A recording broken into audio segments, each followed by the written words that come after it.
Welcome to Inside the Issues. My name is Amrit Singh. Roughly 2 weeks ago, we marked 1 year since the devastating LA fires, looking back at the response to the fire and all that went wrong. But we also look toward the future, not just at efforts to prevent future fires, but also at the progress with rebuilding. So where are we with that rebuilding process? Let's take a look. According to the state dashboard, as of January 14th, LA County has received 2,900 applications to rebuild and has issued roughly 1,300 permits. On the LA City side, more than 3,100 applications for rebuilding have gone in. About half of those projects have received permits to proceed. And on Friday, LA City leaders took a step forward with easing some of the burden with the rebuilding process. The city's top budget officer, Matt Szabo, issued a recommendation for LA's City Council to waive permit fees for every type of building destroyed or damaged by the Palisaes Fire, ranging from commercial businesses to apartment buildings and single-family homes. That proposal is on the Budget Committee's agenda tomorrow, with future plans for a vote from the full City Council. Joining me now to discuss all of this is Los Angeles City Administrative Officer Matt Szabo, who I just referenced. Matt, welcome back to the show. Great to have you here. Good to be here. Did everything I say sound pretty fair to you about what's going on right now with this? Okay. That's about right. I mean, a lot of people are thinking about this permit situation, and just to fill in some more of the gaps here, after the State of the City, the mayor issues an executive directive to suspend fees for permits for rebuilding and beyond for those impacted by the fires. They've been suspended, but you in October suggested that we should waive fees not for every type of business or building, I should say, but for very specific ones. Which ones did you suggest then? Which ones are you suggesting now, and why the change? Well, initially, we had to do analysis to determine how much this would cost the city. I think it's important to know, to understand that because of state law, in 1996, the voters passed Prop 218, and that prohibits the city from just waiving fees. It requires anyone who is using services for which fees are paid for to pay the full cost. And it doesn't allow the city to put that cost onto other ratepayers, other applicants that would pay fees. So that means it needs to come from the general fund. Initially, we looked at the fee waivers, and it was a very high number. Well over $200 million if we had assumptions that included all properties that would be rebuilt to the max of 150% of the square footage from which it was the original structure. Right. We have reassessed those assumptions and have presented a plan to the City Council for about a $90 million cost. That would be spread out over 3 years. So this feels like a big win for people who, for instance, are in duplexes who were excluded from your initial proposal. And so they're happy to see this, but also they've spent a lot of time fretting and worrying since October, since your initial plan, saying, I'm stressed now because I feel like my permit fees, et cetera, that I've put in for, I'm going to have to pay for once this goes through City Council. So just talk about the conservative nature of that initial estimate and why it is then that you brought it down from 100% of green tag properties down to 10%. Right. So as you said, as it relates to the green tag properties, there was almost 10,000 green tag properties in the Palisades area, and initially the assumption was, well, what would be the maximum exposure to the city if all of those green tag properties chose to rebuild? Many of them will, because there was a significant smoke damage, and there will be some kind of damage to most of those properties. But we did reassess and brought that down to an assumption of 10% would do a total rebuild on the green tag properties. And then, of course, we included all of the yellow and red tag properties. We also adjusted our assumptions on ADUs, on granny flats, on how many would be permits would be pulled there. But we did want to include all of the affected properties. So it includes duplexes, it includes multifamily. The recommendation also includes commercial. And then it includes all kinds of permits, both building and safety, planning, engineering, et cetera. So that last question was to just accommodate for those folks who were in duplexes who have been stressed since October, but they're hearing you now, they're saying, okay, at least now I know I won't have to necessarily pay for those permits, and that feels good. But there is a question now for everyone else in the city, as you were talking about with the general fund, where this money comes from, what it impacts. The City Council member Bob Blumenfield had once said, look, when it's a $200 million estimate as you initially made, this means city services are going to be impacted. Even at $90 million, does it mean city services and others will be impacted? What do you say to that? And that's the crux of the issue.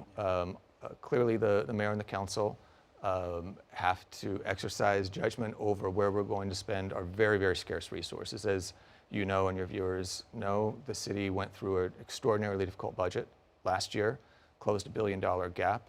Over the last 2 years, we had to reduce the city workforce by nearly 3,000 employees, some of them in filled positions. So there isn't a lot of room to spend on what is not included in the budget. This was an expenditure, this will be an expenditure not included in the budget. So we needed to structure the plan in a way that the city could manage it reasonably over the next 3 years. Yeah, and so in structuring it as such, you feel like you've accomplished that by suggesting that it come out of the general fund, or where else? Well, it has to come out of the general fund. As I said, state law requires it be a general fund expenditure. We have structured it so that the general fund would only be exposed to up to $30 million a year. That doesn't mean that we would stop anyone from pulling permits. Our payment plan would be a 3-year plan to make all of the building and safety and planning funds whole. Right. So the question's always, when it comes to these very difficult decisions that the policymakers need to make, and you're crunching the numbers, you're proposing plans based on what you see, so you're not making these decisions, I understand. But this also comes down to LAPD and staffing. We heard Chief McDonald, who was here sitting here where you are, and I said, you know, you're getting down to these historically low staffing levels, below 9,000 officers. What's stopping you from getting that hiring up? And he said, it's money, basically. Yeah. Where are we right now with this plan to get more officers hired? So that is the issue. I don't think to the extent that there's any controversy, there isn't controversy over whether we should invest in public safety in the city. Right. It is just due to the fact that cops are expensive. Yeah. A first-year officer is going to cost the city $140,000 for a full year. The mayor proposed a budget that would have had a force of about over 8,600 officers, but also with 1,600 layoffs. And so the council made a number of changes to that budget, including reducing the number of hires, and they would have reduced the police force to about 8,400. That had a significant savings that allowed us to restore positions that otherwise would have been laid off on the civilian side. At the same time, the police department and the personnel department have been improving the process for hiring, and they exhausted their entire budget authority in the first 6 months of this year. By December, they had hired all of the officers that they were funded for. So the question now before the council is, should we provide additional funds this year and next year to allow LAPD to continue hiring an additional 130 or so officers? Yeah, and it's the Budget and Financing Committee that's hearing this out right now, and the chair of that, Katie Yaroslavsky, a city council member, has said, so far the plans that I'm hearing here, and part was when you were also pitching some of this before her, is that this money comes out of the reserve fund, and the city charter does not really allow for it to come out of the reserve fund. As you've been talking about, general fund, other sources, what could their plan then be to get this money to get these officers hired? Right, so we've proposed an option to the council that would not draw the funds from the reserve, which I agree with, by the way. That is not an appropriate place to pay for salaries. We've looked at funds within the department that could be redirected for this year. And then the big question will be, how do we pay for those officers next year? That is to say, it's only going to cost the city maybe $4 million this year for that additional hiring that was proposed by the mayor, but it will cost the city $25 million next year, because we're going to have all of those officers on the payroll for the entire year as opposed to just the portion of the year that they're on.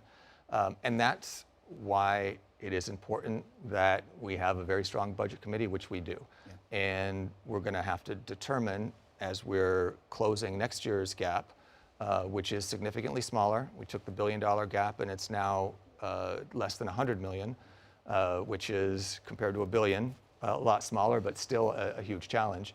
And that's going to be a critical decision that the council will have to make compared to all of the other priorities that we have in the city. I mean, when we're talking about closing this gap, and we're running out of time now, but I know you and I were discussing, you're looking at potential increases, or what the impact it would be to increases of taxes for hotels, sales, parking, right? Anything else real quick that you want to mention that you're looking at when it comes to this from a revenue standpoint? There are a number of revenue options, as you said, parking tax, a few other taxes that will be before the council, but the key is we've stabilized. Yep. And it's critical that now we exert discipline over spending, and then look at other revenues if we're going to tackle the big problems the city has, particularly on the infrastructure side. And there's a huge conversation, as you know, a ballot war of a potential increase of the city business tax for those with CEOs that make X amount above the median salary for those businesses. So different plans, some which are ballot measures, some which are city councils. You're looking at all of them, and you come on the show and you talk about it, which we really appreciate. Looking forward to having you again. Thanks for coming on tonight. I appreciate it. Thank you.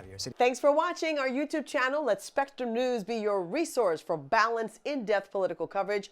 And click the subscribe button here. You can also download our app and watch us on TV to learn more about the candidates, where they stand on the issues, and more. We'll see you then.